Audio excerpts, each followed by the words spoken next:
So, has the market reached max bearish?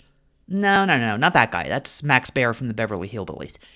Bank of America's monthly survey of professional fund investors with a collective $800 billion with a B under management say the stock market conditions have reached full capitulation, with equity allocations at their lowest level since 2008 when Lehman Brothers collapsed. Now, that reading is characterized as maximum bearish. So there's actually some potential for room for optimism, but it doesn't mean the market's going to rally immediately. In fact, you're looking at 2009 right here, and you do see there were a couple little fake out rallies before the market actually did capitulate.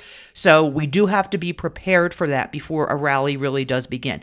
So back to the B of A survey, it's very unusual for big fund managers to be overweight in bonds relative to equities. And that's what we're looking at right here, a chart of the equity allocation to bonds at their lowest level since April 2009, right as that long bull market was beginning. Now, this suggests deep negativity about the outlook for the economy in the near term. In fact, the managers in the survey said they expect lower economic growth, but they also expect inflation to ease up.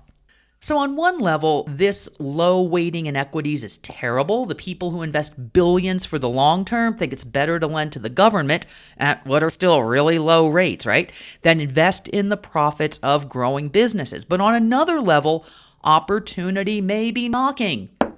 Here's a chart of how stocks have performed relative to bonds using the SPY and TLT ETF as proxies. This is from Bloomberg. Since the beginning of 2009. 2009, that keeps coming in today, doesn't it, as that comparison.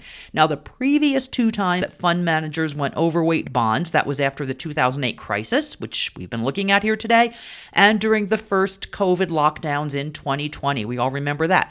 Those also turned out to be historically terrific times to be long in equities. All right, there's your dose of market reality today, along with some possible reason for optimism.